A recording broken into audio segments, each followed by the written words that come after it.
সংসারের কাজ যতই করি না কেন যেন শেষেই হতে চায় না। এটা তো আমাদের নিত্যদিনেরই রুটিন। যদিও বা আমি সব কাজ গুছিয়েই করি, তারপরও মাসে একটা দিন খুব ভালোভাবে ক্লিন করে নিতে হয়।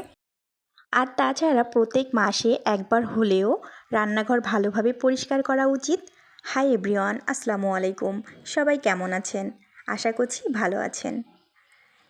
আমার রান্নাঘরের জিনিসপত্রগুলো আমি প্রতিদিনই পরিষ্কার করি, তারপরও একটু এলোমেলো হয়ে গেছিলো, তাই ভাবলাম আজকে খুব ভালো করে পরিষ্কার করে নিই।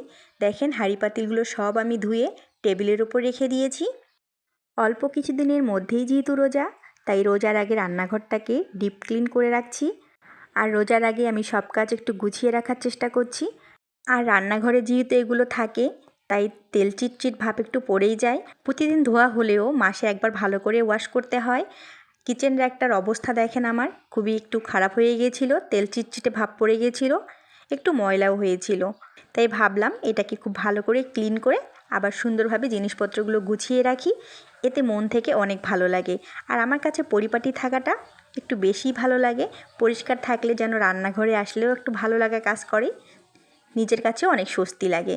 তাই আমি চেষ্টা করি রান্নাঘরটা খুব ভালোভাবে পরিষ্কার করতে। শুধু রান্নাঘর না, আমি আমার বেডরুম, ড্রয়িং রুম সব রুমেই চেষ্টা করি একটু ভালো করে গুছিয়ে পরিপাটি রাখতে। এটা আমার প্রত্যেক মাসেরই রুটিন। আর রান্নাঘরে এরকম একটা কিচেন র্যাক থাকলে সত্যিই খুব ভালো হয়। সব জিনিসপত্র খুব সহজেই গুছিয়ে রাখা যায়, এলোমেলো দেখায় না। আমার কাছে বেশ ভালো লাগে। এখানে কতগুলো চেম্বার আছে, সবগুলোতে খুব সুন্দরভাবে জিনিসপত্রগুলো সেট করে রাখা যায়। আর এই র্যাকটাতে থালা বাসন পরিষ্কার করে গুছিয়ে রাখলে পানি ঝরে নিতেও সুবিধা হয়, আর পানিও পড়ে যায় না যেহেতু এটাতে ট্রে আছে। এই কাচের মগগুলো আমার হাজবেন্ড গিফট পেয়েছিল, আর এই মগগুলোতে পানি খেতে আমার ভীষণ ভালো লাগে। গিফটের জিনিস বলে কথা, উপহার তো উপহারই, তাই না?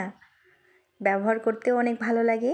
আপনারা ভাবছেন রেগুলার ইউজের জন্য আবার কাচের প্লেট গ্লাসগুলো বাইরে কেন, নাকি আপু গুছিয়ে ভিডিও করছে জন্য সামনে রাখছে? না ভাই, এগুলো আমি রেগুলারই ইউজ করি, আমার কাছে বেশ ভালো লাগে। যখন খুব ছোট ছিলাম আম্মুর কাছে বায়না ধরতাম যে আম্মু শোকেস থেকে বের করে আমাকে ওই প্লেটে ভাত দাও, কিন্তু আম্মু বলতো যে না, ভেঙে ফেলবি, তুই এটাতেই খা। বিয়ের পর শাশুড়ির এখানে আসলাম, শাশুড়িও বলে বৌমা ওগুলো ভিতরেই রাখো, মেলামাইনটা বের করো, ওটাতে ভাত খাও। প্রতিদিন ওয়াশ করা ঝামেলা, এগুলো ভেঙে যাবে। ভাই এখন তো নিজের সংসার হয়েছে, তাই আর কারো তোয়াক্কা নয়।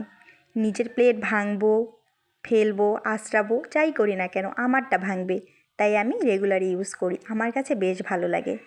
আর সত্যি কথা বলতে কি, এই গ্লাস প্লেটগুলো শুধু কেনাই হয়, আমাদের ব্যবহার করা হয় না।